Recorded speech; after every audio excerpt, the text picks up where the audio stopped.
அமைப்பாய் திரளாமல் எந்த ஆதிக்கத்தையும் வீழ்த்த முடியாது என்பதில் நான் உறுதியாக இருக்கிறேன்.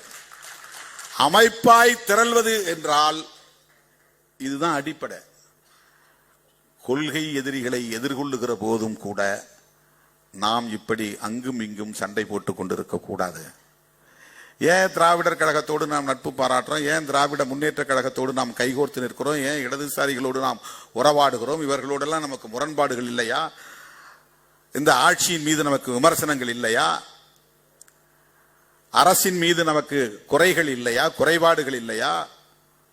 அவர்களோடு நாம் தொடர்ந்து நட்புறவு பாராட்டுகிறோம் என்றால் சமரசமாகிவிட்டோம் என்று பொருளா?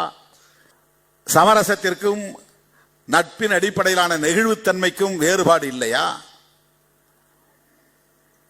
உண்மையான பொது எதிரியை வீழ்த்துவதற்காக அதை நோக்கிய பயணத்தில் நட்பு சக்திகளோடு இணங்கி இயங்க வேண்டும் என்பது ஒரு தேவை இல்லையா? இதை புரிந்து கொள்வதுதான் அரசியல். இதை புரிந்து கொள்வதுதான் அரசியல்.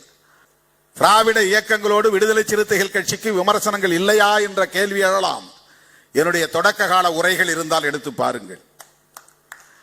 தொடக்க காலங்களில் நான் பேசிய பேச்சுகள் கிடைத்தால் எடுத்து கேட்டு பாருங்கள்.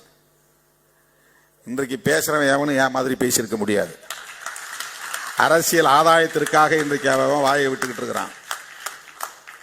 நான் கருத்தியல் அடிப்படையில் விமர்சனம் செய்திருக்கிறேன், முரண்பட்டு இருக்கிறேன்.